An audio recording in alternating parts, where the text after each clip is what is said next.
In today's Spurs chat video, I'll be talking to three big Tottenham Hotspur fans: Spurs fan Dave, Spurs fan Craig, and Spurs fan David from the Irish Hotspur. Please do check out his YouTube channel. In today's video, we'll be discussing all things Tottenham Hotspur, the Chelsea game, Jose Mourinho, and will Tottenham beat West Bromwich Albion in the Premier League this Sunday?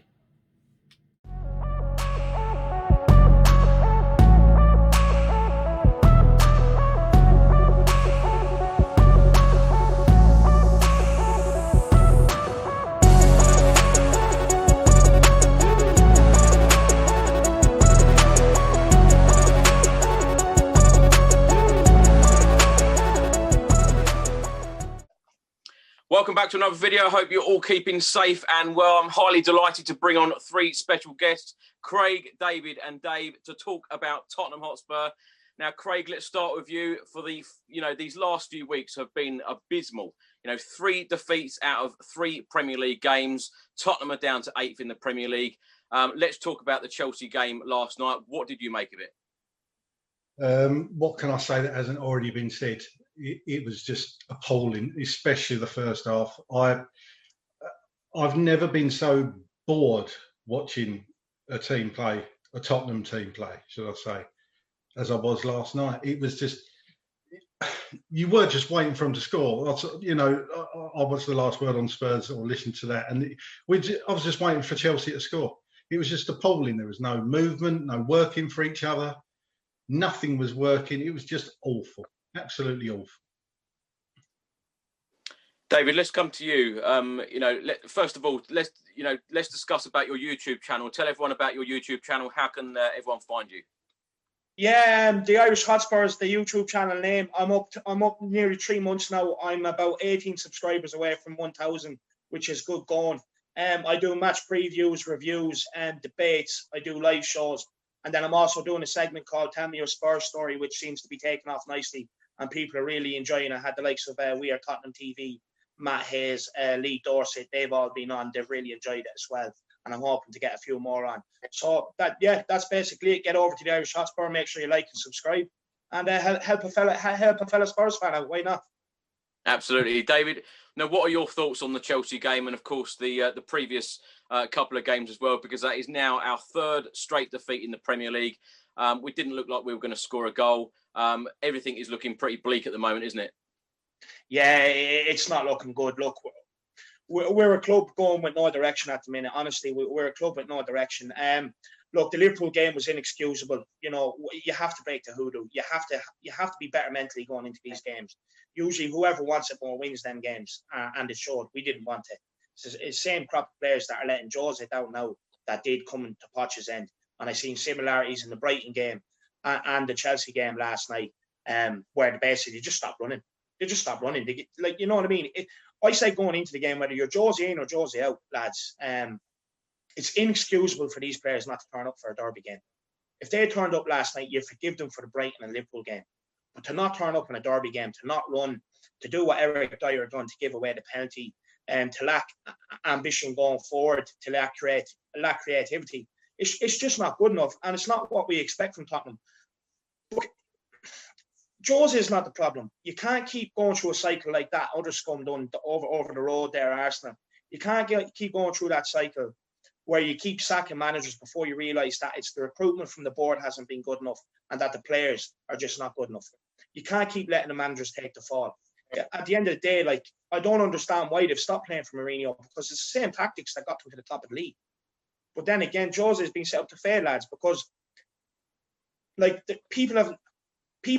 fans at our club have never given him a chance from the start, from the moment he walked in. They were all just expecting for this to happen. They've all been waiting for it to happen. But sacking Jose is not the answer. We need to start asking the question of the board now. Start putting their hands in their pocket and sign some players to improve this squad. Dave, what do you make of David's comments? Do you agree? Is Jose the problem, or is it the players the problem? Because the way that I saw it yesterday is that we're playing Chelsea, one of our biggest rivals. Now, surely single Tottenham Hotspur player needs to be up for that. And then you think that, deep down, you think, this could be our night. Tottenham could turn this around. It's about a reaction that we're looking for. And after 11 seconds, Chelsea had a fantastic effort. Where was the concentration from the off? Yeah, where was it? They weren't focused at all. They could have scored in the first 11 seconds, I think it was, wasn't it? And from that point onwards, you think, well, where was the intent? Everyone was just walking around. I mean, we saw that at Brighton in the first half down there. They were just jogging.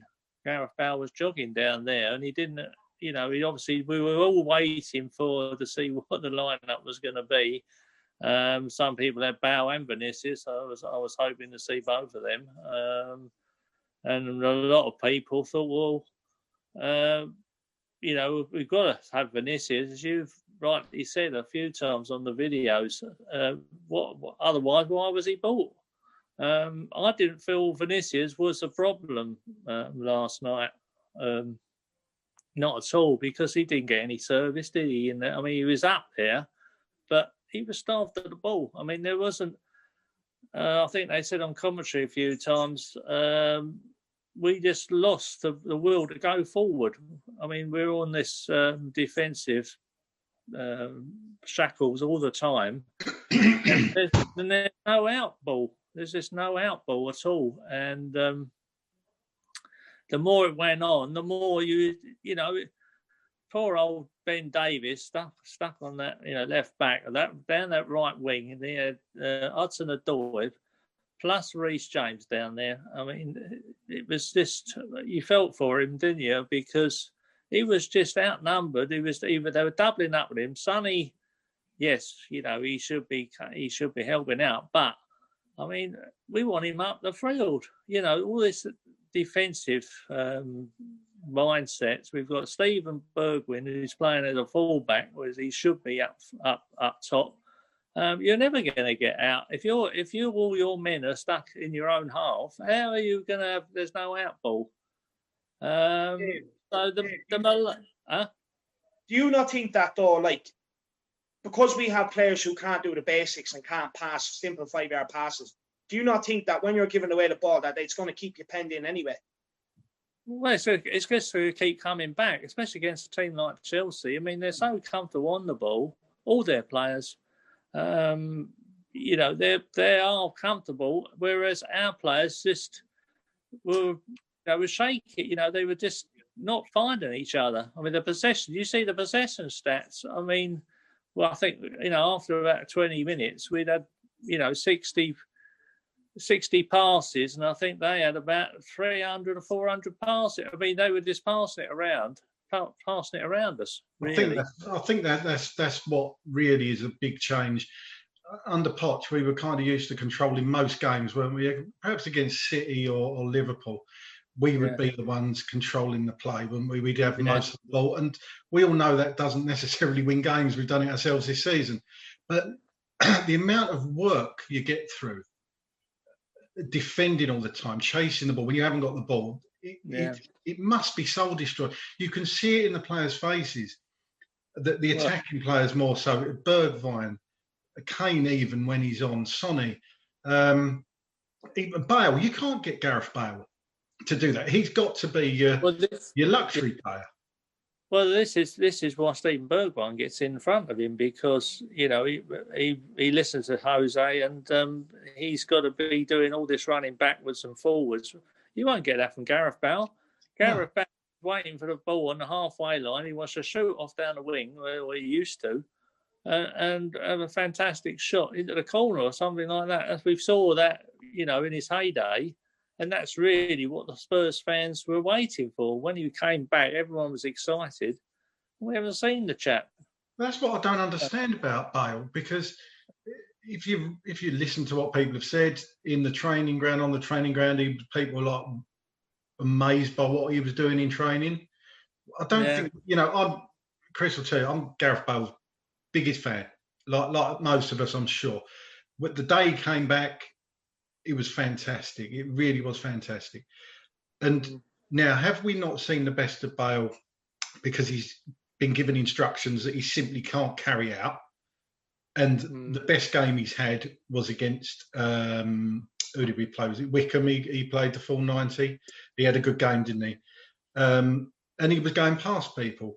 But if he's on that right wing, this is what I've said. If he's on that right wing, you're expecting him to cut in and shoot, aren't you?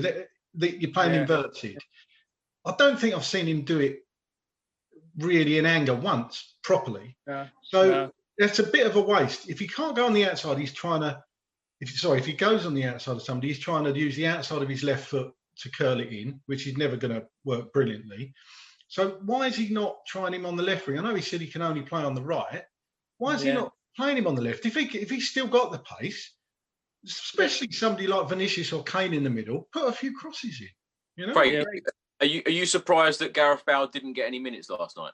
I'm absolutely amazed. To be honest, part of me hoped he would start because I think Redknapp, if any of you saw Transfer Deadline Day when Harry Redknapp was on it, and Christ almighty, I wish he was back. But if we could have Poch, I'd have Redknapp. That's just my personal opinion.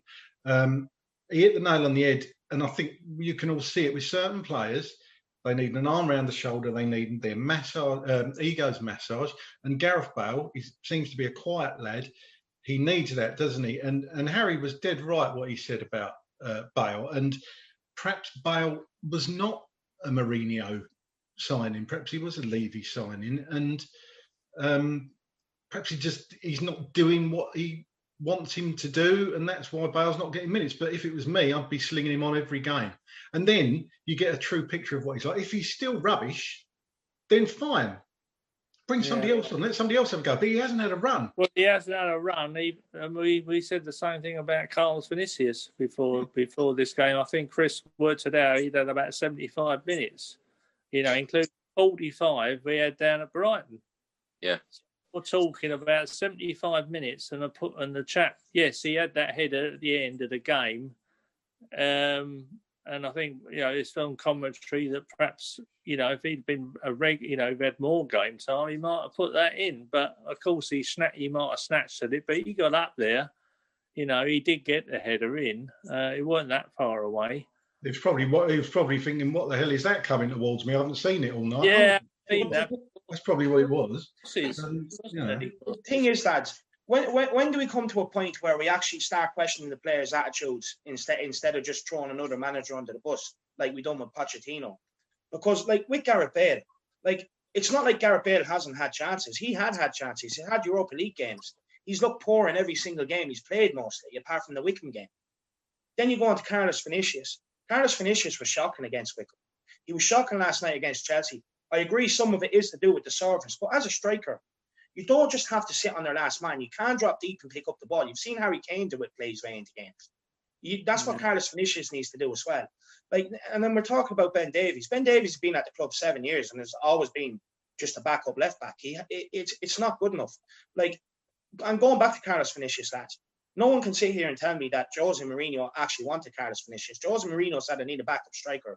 We were linked with Milik, Belotti, Weghorst, and Diego Costa before Carlos Vinicius came in the door. Then you go to right back. You were linked with Max Aarons, Castagna, Emerson before Doherty even came in the door. Our recruitment is poor. And then when you look at this team, I see a lot of things going around people saying this is the same team Poch had. When you go to Poch's prime team, okay, we had Hugo Lloris in goals, which is still the same keeper now, but just a bit older. You have Danny Rose at left back, prime Danny Rose. We've never replaced him properly. Okay, we have Reguilon this season. He's out injured. It is what it is. But when Davies is called upon, he needs to step up. He's always let us down. Then you go into centre-back. You had a prime Toby and Vertonghen, who were the best centre-back partnership in Europe at the time. Jose asked for centre-back in the summer, and they brought him in, the Championship's best prospect at 23 years of age. We were linked with Skriniar all summer long, and we wouldn't pay it because of the money. And then you go to right-back. Aurier was, you had Kyle Walker under Pochettino. We're now stuck with Aurier. Aurier was back up behind Trippier because he was that poor with his mistakes. Then you go into midfield. You had Moussa Dembele, who we've never replaced, not even with Dembele, because Moussa Dembele was the player that could pick the ball up from the defence and drive straight up the other end with it. We've never replaced that player. Okay, we've replaced Wanyama now with Højbjerg, for like, brilliant. But then we saw Christian Eriksen. We've never replaced Christian Eriksen. We're dipping in players, three or four different players on the right-hand side so far this season, and not one of them have took their opportunity. When does it come a point where we actually sit down and blame the players? Because they're doing exactly what they're doing now, what they've done under Pochettino, what got Pochettino signed. David, what's changed? David, what's changed for you though? Because when you look back earlier on in the season, Tottenham has spent 5 weeks on top of the Premier League. The results were coming in. The football wasn't, super fantastic. It wasn't super silky stuff. A lot of us accept, that Jose Mourinho style if we're winning. But when we're not winning, of course, it's the most boring, dreadful football that we've ever seen in our life. What's changed for you in the players' attitudes? Because a couple of months back, we were beating Manchester United 6-1 at Old Trafford. Everyone's smiling. Everyone's having a party. Everyone's, very, very happy. And now it's like chalk and cheese. You take last night, you take that Brighton game, for instance. It is absolutely dire. It really is. What's changed for you? For me, to be honest with you, I just think the players don't want to play for Jose anymore. I don't think they like Jose, in my opinion. But then it comes again, like, who do they think they are? When every time, like, these players have come out and talked in the press about winning trophies. But it's not like it's a myth. It's not like they've never had a chance. They had 2 league titles that they blew. They had the Champions League final that they blew, a League Cup under Pochettino that they blew, and countless of semi-finals, right? And then you go into Poch. You're going to Mourinho's era. We're top of the league, and we got to a Carabao Cup final, and then all of a sudden they just drop off. My question is their mentality. It's the players' mentality. At the end of the day, if these tactics got them to the top of the league, okay, granted we were a bit better. I think maybe we went a lot more defensive after that. We blew that 3-0 lead at West Ham when we were beating West Ham. I think Jose realised, right, I cannot trust these defenders, because even when we were looking good, when we were conceding goals, it was still a lot of individual errors that were leading to our goals. And it's the same problem now, except for it's just got worse. So I question the players' mentality. I really do. Like, even at international level, they've always been nearly men. When are they going? Like, you look back on some older players, like even on the great United team, all of their players, some of them weren't the best, but mentally they had it. If you don't have it, like, you can have all the ability in the world. You've seen it with like Rafa Morrison, Adel Taarabt, if you want to talk about Tottenham players, all the ability in the world. But if you don't have it right mentally, you're never going to succeed. And that's the problem with this group of players. They're just not good enough to be at Tottenham for where we want to go. Dave, let's come to you. Do you think that Jose Mourinho, the instructions that Jose Mourinho has given the players, are the players listening to him? Has he lost the dressing room? Is he losing the dressing room? What are your thoughts on that? I think he might have lost the dressing room. Yeah, I do. In some ways, because I think people are getting fed up with these tactics. Wherever we play the same way. And I think you touched on it. Genius was working it out how we were going to play before we'd even started, before we even kicked the ball. Now, if we, as being novices, we're not coaches or anything. If we know how we're going to play, surely they would know how to play, and they set up accordingly. They had, it was I think with Rio Ferdinand and Genius was saying before the game, they're going to be doubling up on that right. They're coming up the right. There's poor old Ben Davies on the left back. They're going to be doubling up on him. That's where all the attacks were. If you think the first 20, 25 minutes, and that's even where Werner got pulled down on that, just inside that penalty area. Now, if we can isolate that, why isn't Jose identifying that situation and saying to Sonny or whoever it's going to be, why aren't you covering that extra person? Because Ben can't do everything. He can't be in 2 places at once. And I think he equipped himself. We're not, he's not, obviously he's a 6 or 7 out of 10 man, but he's not, he's not a regular. He's not the top player for left back, but he is a regular. He gives 100%, and where is the mentality? That is a coaching problem. That's a coaching problem and a managerial problem. If we're looking at Jose, then if we can identify that area, why can't he? Why can't the coaching staff say to the players, this is going to happen? How is this happening though, Dave? Because Jose Mourinho is a serial winner. He's been there, done it, got the T-shirt everywhere he's gone. Why is this such a problem when most fans, all of the pundits can see what the problems are? Why can't he see it? Well, I think he's just stubborn. I think he's a very stubborn man. He's set in his ways, I'm afraid. Wenger was 10 years ahead of his time when he first came there, and then when he left, he was 10 years behind. And I think the trouble is with Mourinho is wherever he's gone, he started off great, Porto, etc., Real Madrid, Inter Milan, but he's playing the same a counter-attacking football wherever he's gone. And I think, clubs know what's going to happen. We haven't got the players. We haven't got the players to do it. He's dropping Kane into midfield for pinging the balls. I mean, the 4 goals that Sonny got at Southampton, fantastic assists from Kane. But you can't expect to do that every week, because clubs are going to, catch up on that. I mean, that's a one-off, especially with television these days, because everything is isolated. All the plays are sorted out. I mean, he's supposed to have somebody there who's watching the opposition, etc. Why isn't he identifying all these areas? If it's plain for us to see, why can't he see it? I mean, I guarantee he probably has seen it. But what I think is happening is I don't think he's lost the dressing room. I think that might be a bit harsh, but I think he's losing it. I think there will be little cliques of players, and it's been said before, something like Dele Alli, he'll have friends in that dressing room. Even Harry Kane, I think they're quite close.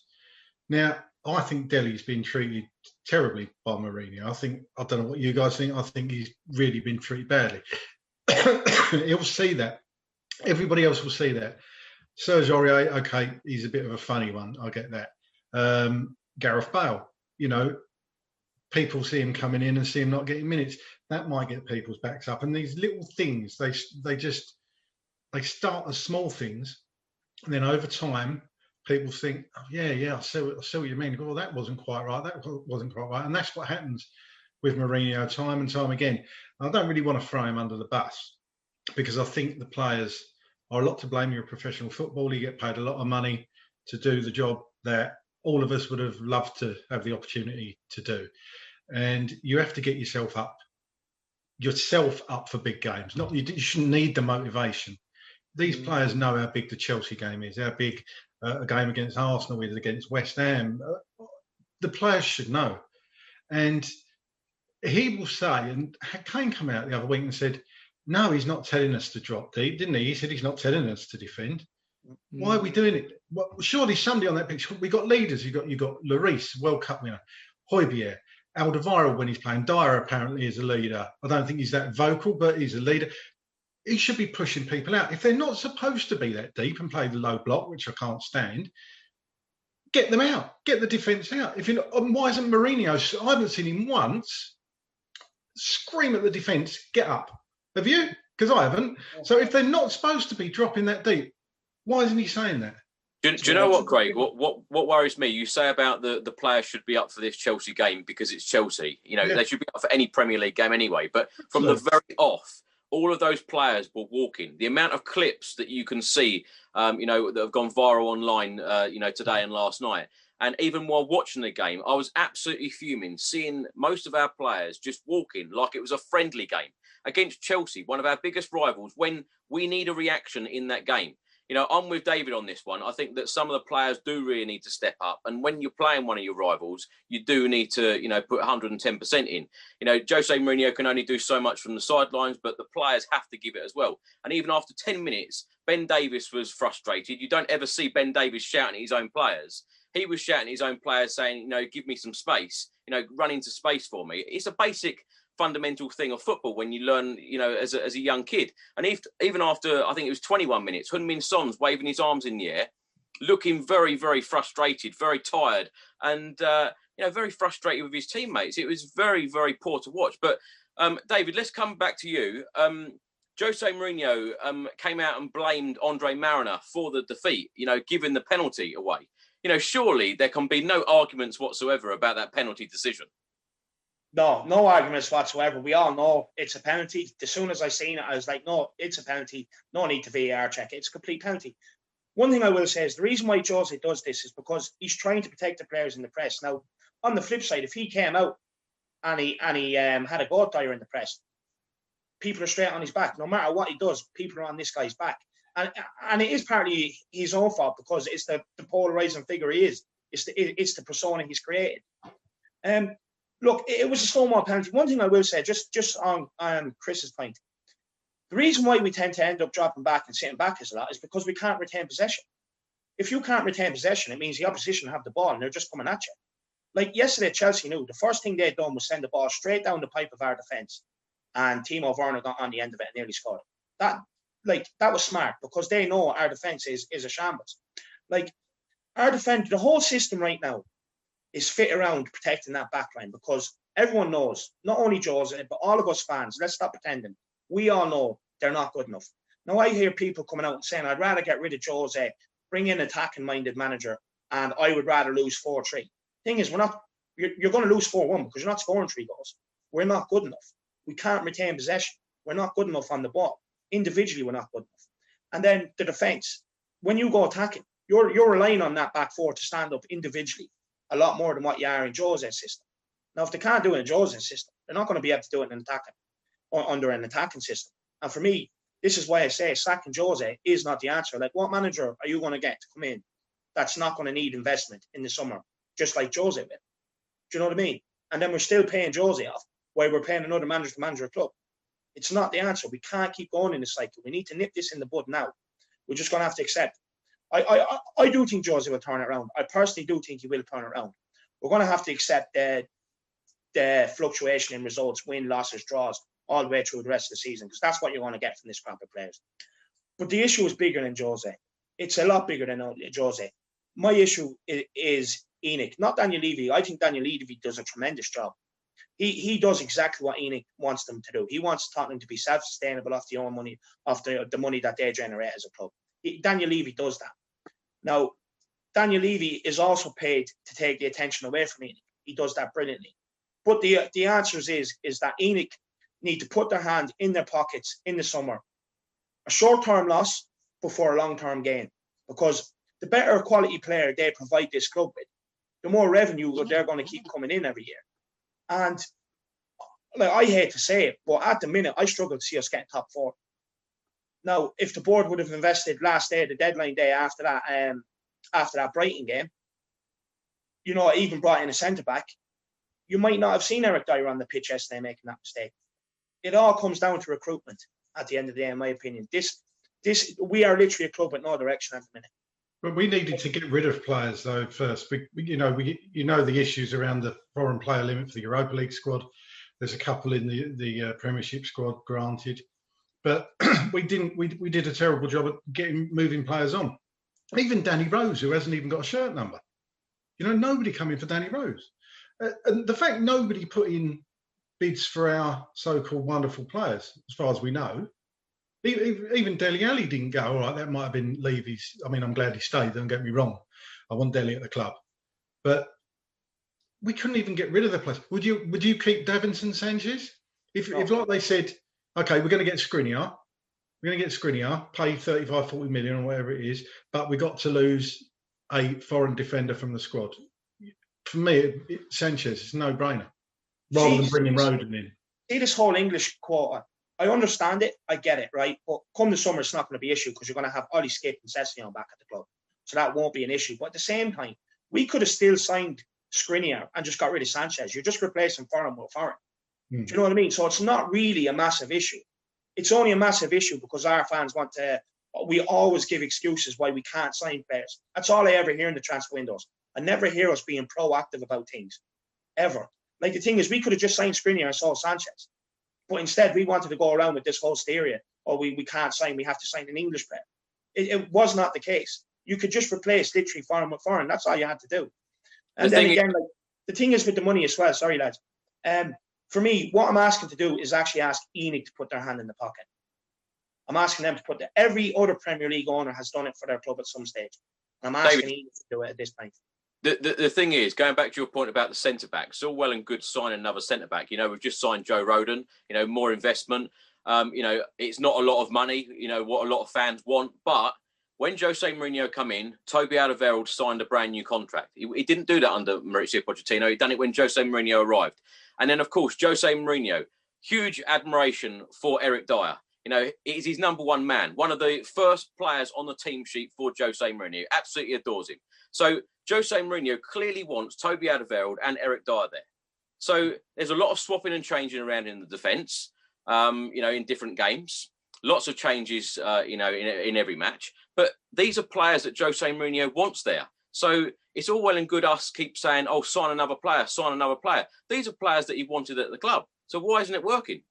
No, I get what you're saying on the Toby Alderweireld thing. I was delighted Toby Alderweireld signed a new contract. But the thing is, if we would have went and got, say Mourinho wanted Skriniar, right? He wanted Skriniar. So if we would have went and got Skriniar, you would have seen Toby and Skriniar. Dyer wouldn't be in the plans, not with the mistakes he's making. And just on the thing of changes, why we keep changing up. The reason why we keep changing up is because our players make too many mistakes. Like, even if Dyer wasn't in there, even if we played Sanchez or Rodon, one of them would have just done a mistake and Chelsea would have scored. Like, the thing is, you can't tell me have any faith on anyone else coming in. At the moment, Dyer and Toby is what got us to the top of the league. So I think that's what we should be sticking with. But if Dyer keeps making these mistakes, do you know what I mean? At the end of the day, Mourinho asked for a world-class centre-back in the summer. We went and signed Joe Rodon from the Championship.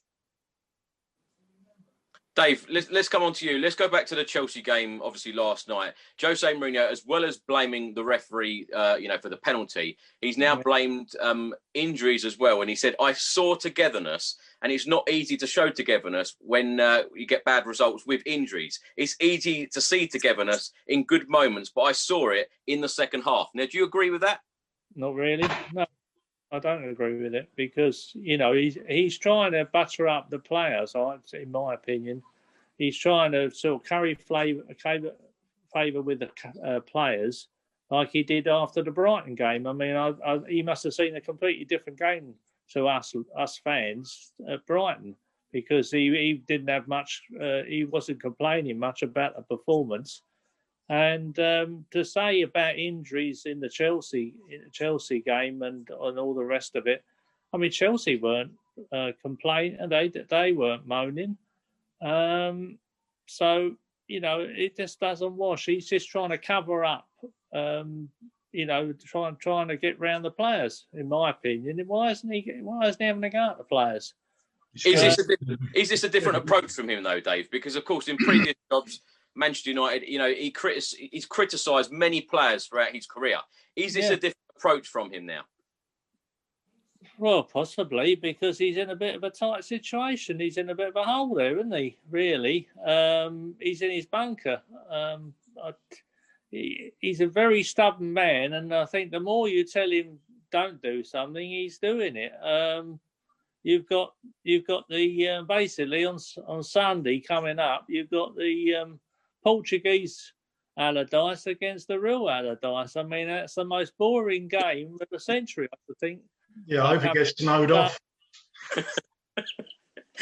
You know, I mean, we all fell asleep in the first half against Chelsea. I think we'll be dozing off after 5 minutes against West Brom because they're both want a 0-0, aren't they? Dave, how do you think it would be if there were 60-odd thousand fans in the stadium right now watching these games? Would it be any different? Well, I think it would be different because the fans would be absolutely going berserk. They really would be. They'd be chucking stuff. I tell you, it would just be pandemonium. They just wouldn't stand for all this. They'd be booing our own players because it's just not acceptable. He's only getting away with it because there isn't anybody in the ground. And, you know, you've got, I mean, I don't know what Levy and co and all the other directors, they're sitting there watching it. I mean, really, can they be happy with what they say? I mean, they're not going to voice their opinions. And I think while we're still in the cups, nothing will change. I don't think there will be a managerial change. They're hoping he'll ride it out. But, yeah, I mean, it's all to pay for. I just don't see a completely different. If fans are in the ground there's no way we would get away with playing like that. No way, because the fans would turn. They'd turn on Mourinho, because he's obviously the orchestra leader down there. So, it would be different. It definitely would be different. People would be leaving. It would turn ugly, and I think it could turn ugly. I think he's just getting away with it because there's anybody in there. Craig, let's come to you. Now, Mauricio Pochettino, average points under Pochettino, 1.9. Average points under Jose Mourinho, 1.7. Now, Pochettino took us to a Champions League final. We didn't spend a penny in 518 days, took us to a Champions League final. A couple of months later, got sacked. Now, his last 12 games, he got 14 points. Now, Jose Mourinho has got a point less than that. Is Jose Mourinho in trouble now? No, I don't think he is yet. I think the fact we're in the League Cup final kind of papers over the cracks as far as his sacking goes. As much as I'm still totally split on Mourinho, I don't think it would be the wisest move to get rid of him at the moment. It just seems a bit crazy, but we're still in 3 cup competitions. Forget the league for a minute, that's obviously gone tits up, but we're still in 3 cup competitions, we're in the final. So I think if we weren't in the Carabao Cup final, or League Cup final, whatever it's called now, then I think the questions would be asked. But the fact he's got us to that final, albeit it's probably not the trophy any of us want, but let's face it, a trophy's a trophy. I don't think his job's on the line yet, no. But you have to, that I watched the Lucas Moura's hat trick just today, and with the BT commentary, it was I can't remember what they called it, but they basically showed it from loads of different angles, and they showed Glenn Hoddle and Rio Ferdinand and Gary Lineker in the studio going mad. Just to make me smile, actually, at watching Tottenham for a little while. That's why I watched it, and he did. And if you remember that run to the final, had it not been for that, I think Poch's job was probably on the line. Take that out of it, I think Poch's job would have been on the line leading up to that, because we were appalling. Actually, apart from that Champions League, we were appalling, weren't we?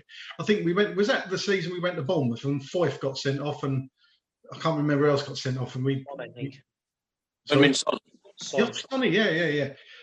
We had a run of terrible games there, and obviously the games that led up to him being sacked, and I still think he was sacked too early. Poch, I think he might have turned it around.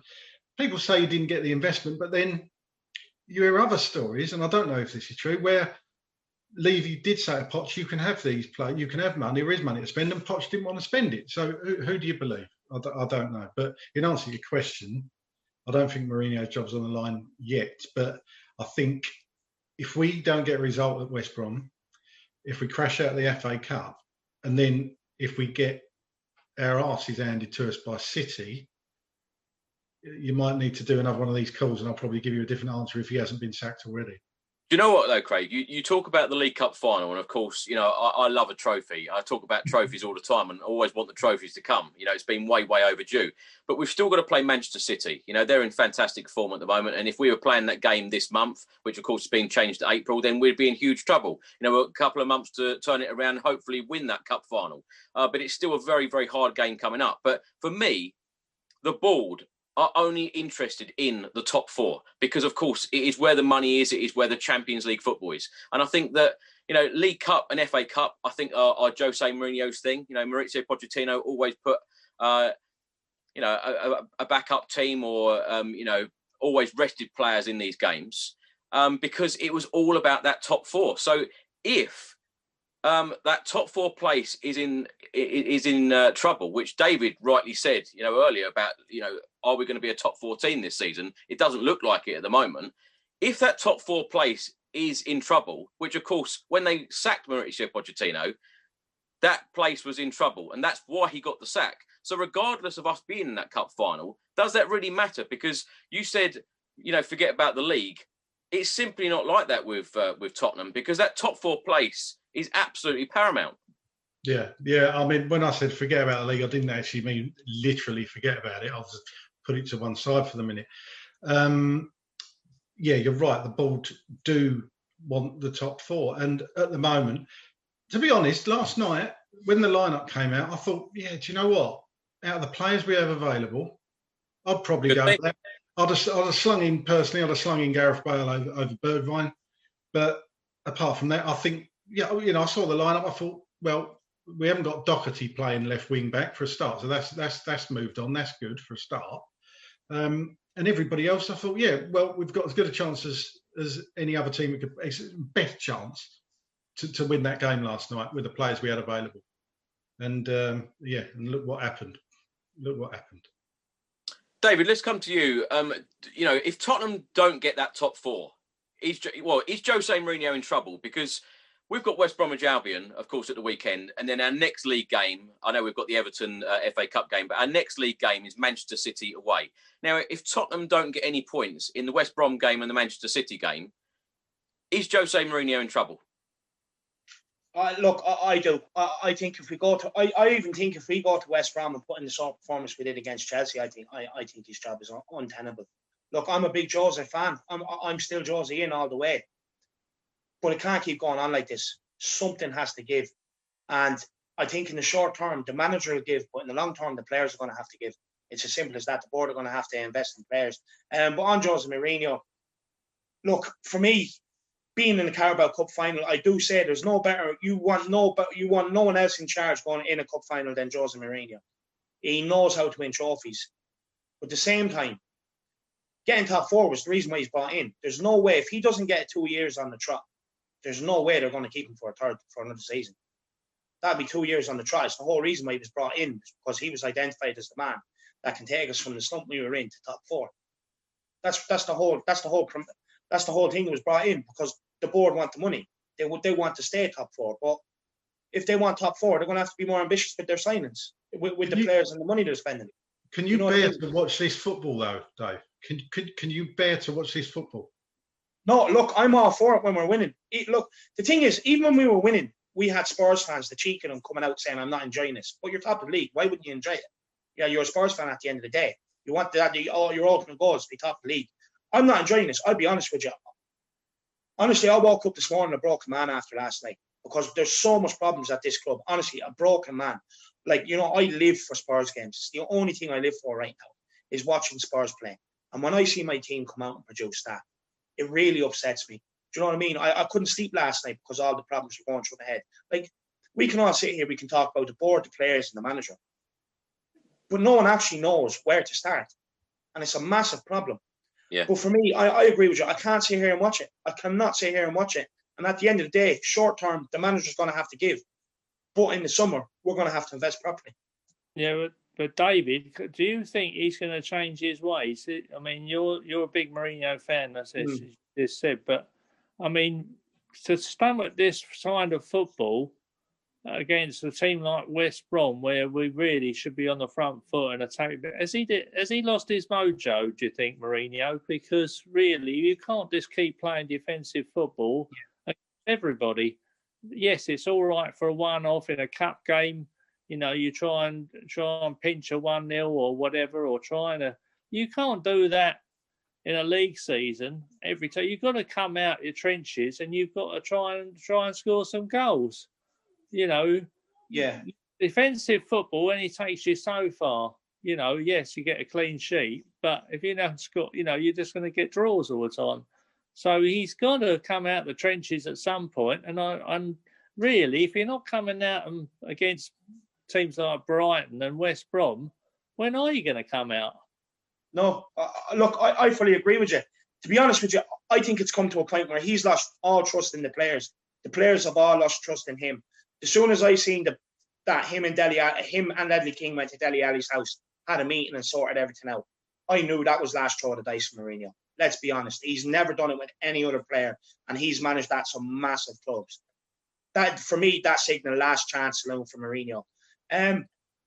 But look, what I will say to you is, against West Brom, watch how many times we give the ball away on easy passes. Watch how many times defenders just lose their cool and boot it long. And when that happens, you're just giving the ball back to the opposition, so you're automatically going to be penned in. And when you're being penned in, it's just natural you drop deeper, deeper, and deeper. Like I agree. Like Mourinho does have to change, but the players have to be better too. The players have to be more responsible. David, do you think Mourinho knows what his best team is? You kept saying about the back, the centre back pairing. Yeah. The thing is, the centre back pairing is being chopped and changed all over every other game. There's a new centre back pairing, whether he plays Toby and Dyer, or he plays Rodon, or he brings Sanchez in for the odd game. He doesn't trust anybody by the sound of it. I mean, apart from Dyer, is so-called is it his love child? I don't know, but he's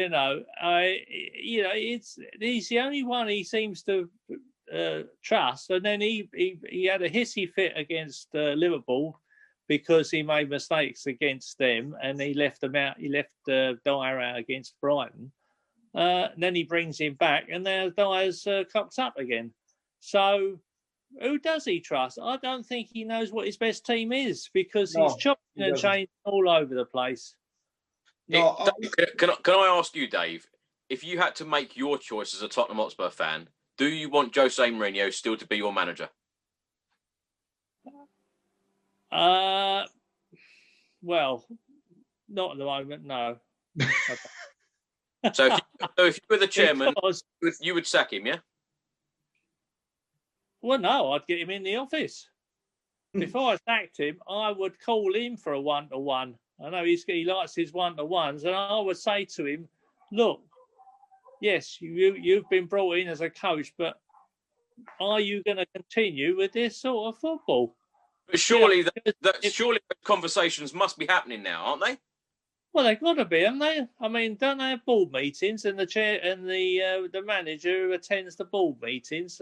Any other club, you see managers going to board meetings, and they're obviously going to say to him, well, what's going on? If our fans are in the ground, do you really realise they put up with this sort of stuff?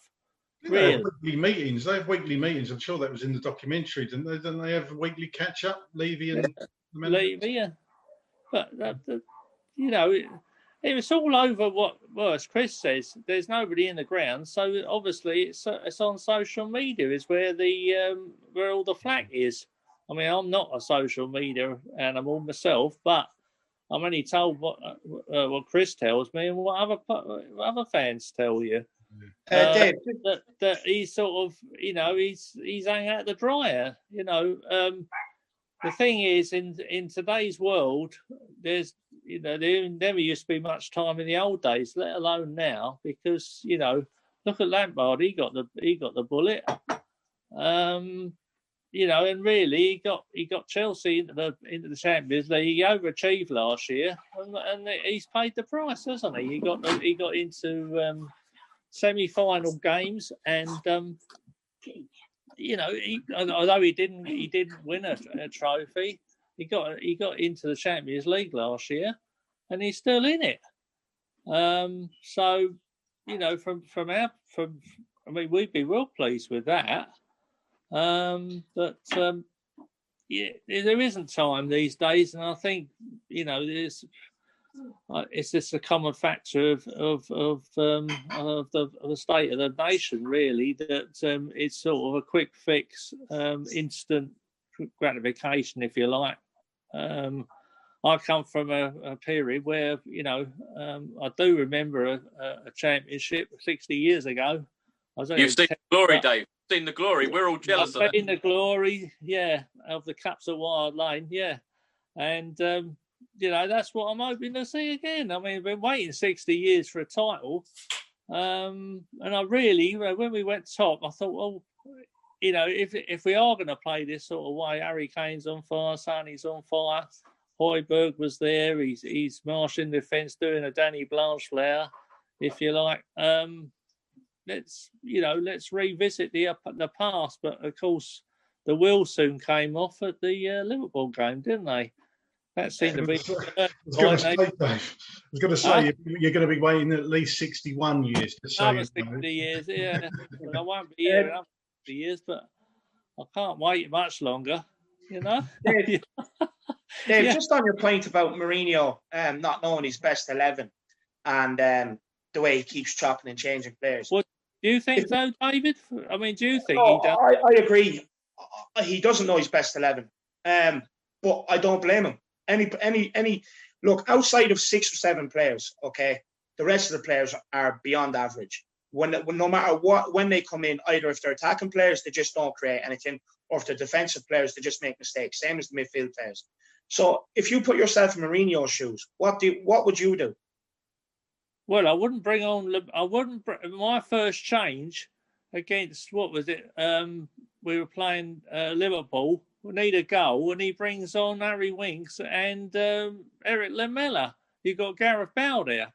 You know, well, how many fans sit there and call for Harry Winks week in, week out? Well, they do. He's not the. You know, they used to have a player at Chelsea. They called the crab because he used to go sideways all the time. And Harry Winks is going that way. He's like the crab. No, I agree with you. But when you have fans on your back all the time saying, "Oh, he played today, he didn't do well, bring this player in," and then he brings that player in, they're like, "Oh, he done nothing," and then it's like, change this up, and then he keeps changing things, and if he's not getting a response, what do you do? Like, outside of Reguilon, I'd even argue Ndombele at the minute, Højbjerg, Kane, Lloris, Son. What do you do? Because the rest of the players are just stopgap positions, and when you get an injury, you're taking one of your regular starters, which you have so few of, and you're bringing in another stopgap player. Like, and at the end of the day, these players aren't good enough, and they keep letting him down. They keep letting us fans down. They let Pochettino down. So, like, what do you do as a manager? Like, I agree with you. Yeah, he doesn't know his best 11. He doesn't trust players, but they haven't given him a reason to trust him either. Well, didn't we think that it was a good transfer window? I certainly did in the summer. You know, 6 or 7 players coming in. I mean, I kind of disagree with you because I didn't know much about Doherty, even though he played for Wolves. I must admit, I didn't really know much about him. But apparently, he was on top, not right on top of the list, perhaps for a right back. I don't know, but he was up there. Then you had Gareth Bale, Reguilon. What an acquisition he is! I hope we can keep hold of him. Højbjerg, great player.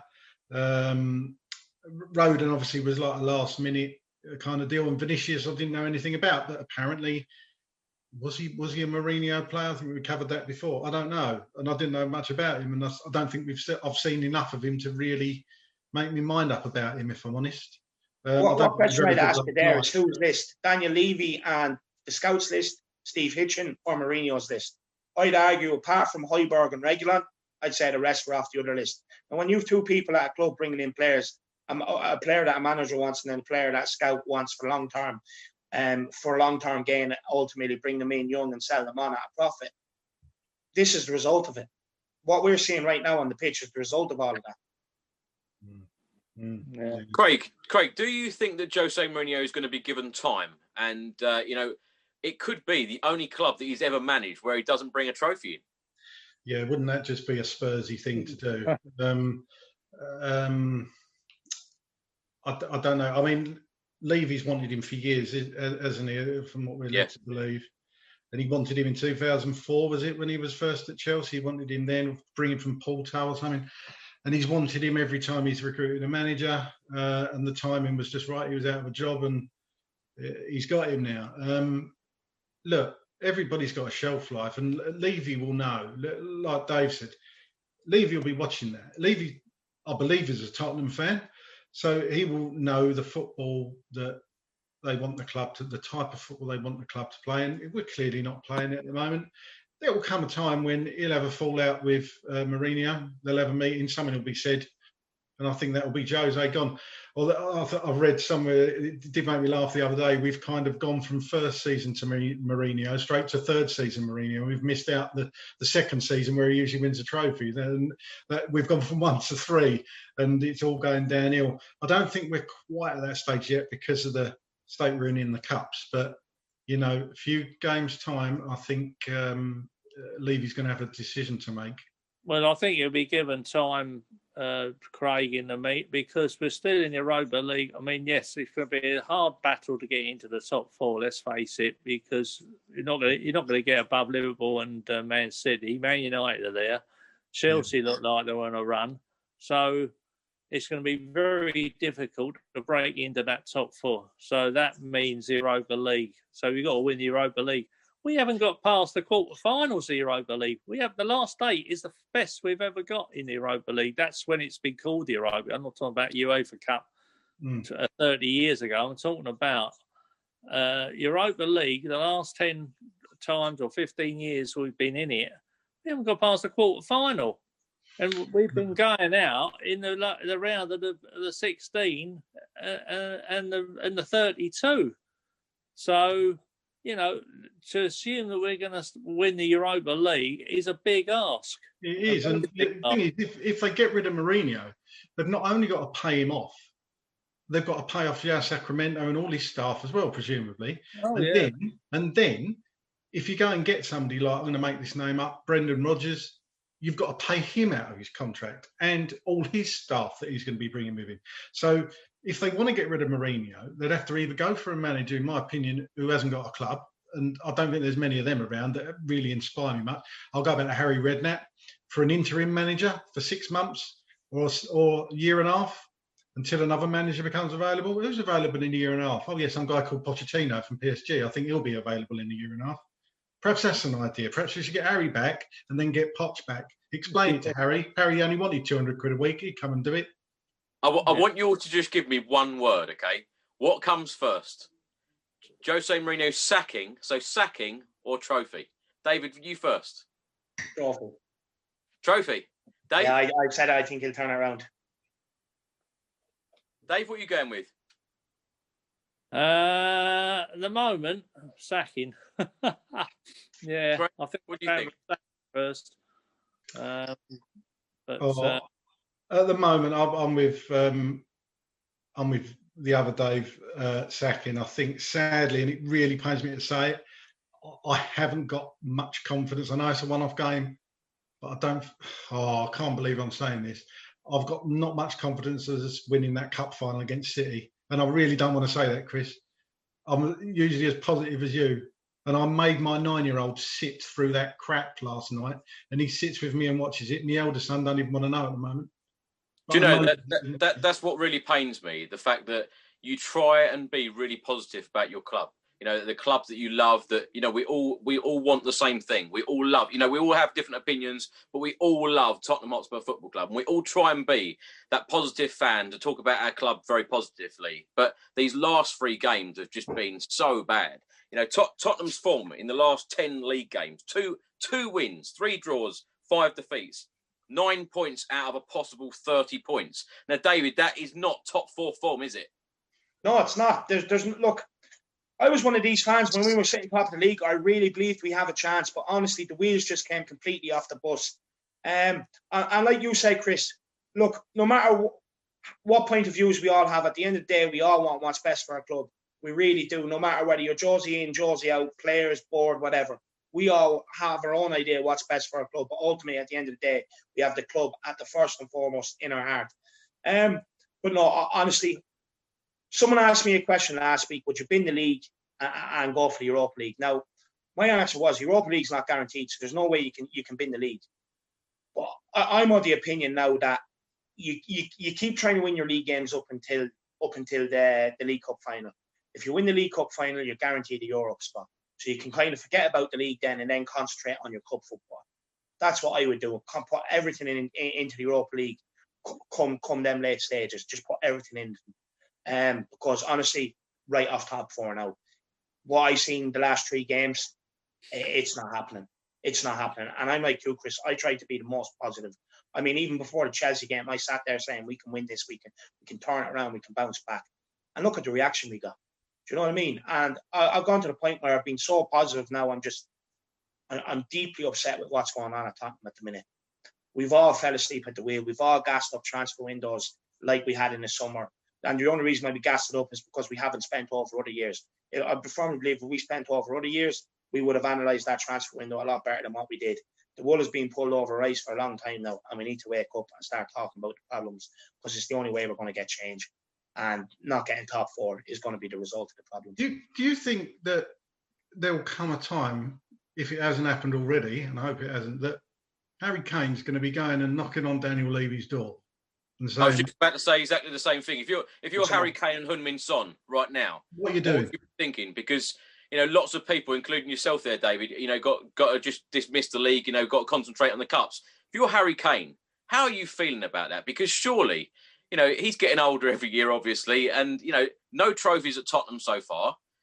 What are you feeling about that club? Because Jose Mourinho comes in, serial winner. You're thinking, at last, we've got a serial winner, someone who's going to get us over that line, someone who can win cup finals, blah, blah, blah. He's won every cup in the land. And then all of a sudden, we're halfway through the season. And now we're all thinking, oh, forget about the league. We concentrate on the cups and win a cup. If you're Harry Kane, what on earth are you feeling, about that? You're gone in the summer, aren't you? Honestly, let's be honest about it. Like, we had a serial winner with Gareth Bale, lads, back in the day. What did we do? We sold him instead of trying to build a team around him. We have the same with Harry Kane and arguably Son right now. But honestly, Harry Kane, he's given us everything, lads. He's given us everything. Now, at the end of the day, he sat there, like, he could have left in the summer. I firmly believe Jose came in, he said, I'm going to give you one more year. I firmly believe this. Let's see if the board match the ambition. And it just hasn't happened. So if you're Harry Kane, you've given us all these great years. Yeah, Tottenham have made you. You're giving a lot more back. You brought us to new heights. But look, with his ankle injuries, he's probably only another 2-3 years left at the very, very top with his ankle injuries before it starts taking a toll. So if you're Harry Kane, you come to a point where you're like, right, I've been the nearly man so many times. I have all these goal-scoring records, but I want trophies at the end. When I sit back and retire, I want to be able to sit there like Rio Ferdinand and players like that on being a pundit and talking about trophies. So he goes, and I don't blame him. I send him on with my best wishes. I honestly do. But Chris, we know that some of these players do watch YouTubers. So if they do watch the channel, a message to Harry Kane is please stay. Give us one more year under Jose. It's all I ask. Yeah, I agree. I think Harry's a bit more different to Bale. I think because Harry's come through the academy. Bale said he always loved the club, and I'm sure he does. But Real Madrid come sniffing, and he said from the beginning that's the club he always wanted to play for as a kid. Harry Kane, I think there is a loyalty there. How far that loyalty goes, I hope it extends to through thick or thin. I hope he's another Ledley King, and he'll stay no matter what. I'm not sure he will. I mean, what is he, 27 now, 28? Yeah. I agree with you, Dave, and I hope, I know Sonny watches your videos, Chris, so if you're watching, Sonny, we do love you, and we hope things get better. And Harry, if you're watching this, I'll just say that again, we want you to stay. The fans are all behind you, and we want to see all of you attacking players, including Gareth Bale, unshackled and just attacking like we know you can. That's what we want. Dave, let's get your thoughts on the whole trophy situation, because, of course, players like Jan Vertonghen left Tottenham Hotspur after a long spell at the club. Players like Hugo Lloris have been at the club since 2012. Harry Kane, Heung-min Son, Dele Alli, none of them won any trophy. And, of course, Mauricio Pochettino, after his 5.5 years at the club, no trophies. It's a shame for all these players, isn't it? Absolutely. Of course it's a shame. And of course us. Yeah, no, don't forget the fans. I mean, we went miles, didn't we, in that Champions League exit. And, I mean, we got so far. And the trouble is, I think somebody said, we celebrated the Ajax victory, right at the death, as though it was the final. And, of course, it wasn't the final. Somebody said that. And really, they had a good point, really, because we hadn't done the job. We got to the final. We hadn't actually won anything. We celebrated like we had, but we hadn't. Yes, we did it against the odds, against Manchester City and against Ajax, but we still hadn't done the job. Liverpool had lost the final the year before. They knew what was coming. It was our naivety. And I think this is what Jose is trying to do. He's trying to get a winning mentality, if he's allowed to do it.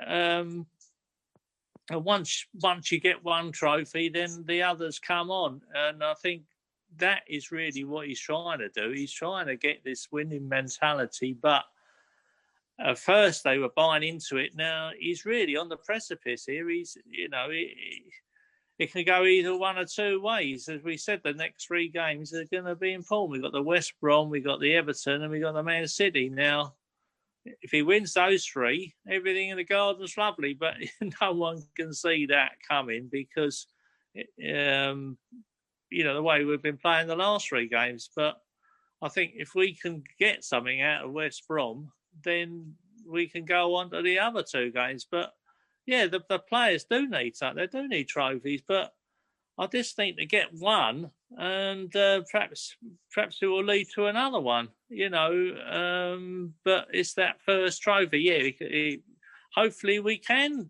win a trophy this year if he's around long enough to in April to see it. But they deserve. Of course, they deserve trophies. The players. You said about the 3 games, those next 3 games. If we win it, everything's rosy. Do you think that we all talk about, has Jose Mourinho lost the dressing room? I think he's lost the fan base, hasn't he?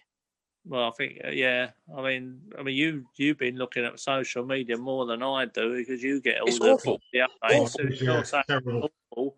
But I can only gauge it when the fans are in the ground, and if the fans are in the ground, I'm sure they would be doing more than booing. I think there'd be even more. They'd be really, really upset. Really, they've put.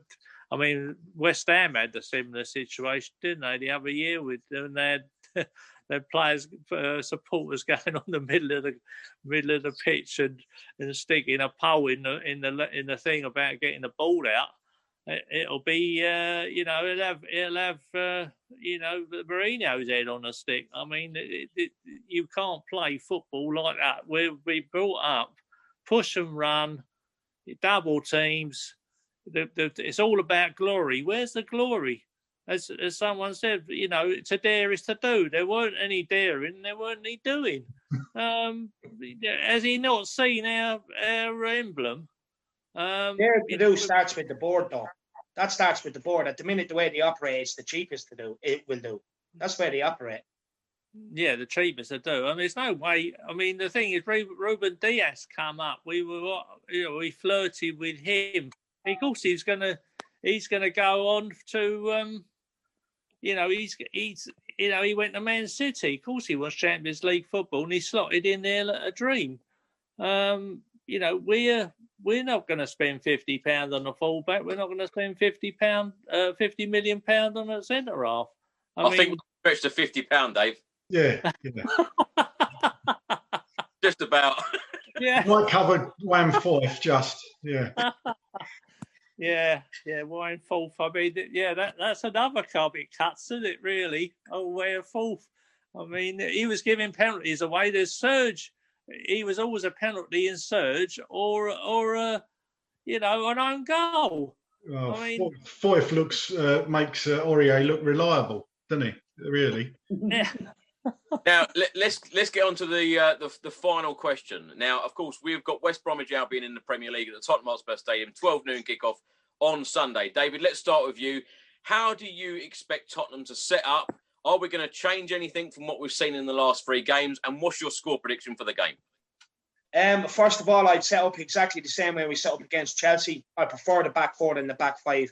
When you're playing a back 5, you're completely missing Højbjerg and Ndombele takes them out of the game. You're just going straight for the jugular. When you play a back 4, you can try and pass your way through the line. So I think a back 4 suits us better. Personnel, I go, it's the exact same team he started against Chelsea, to be honest with you. I can't see any better team he can pick right now with the injuries and stuff like that.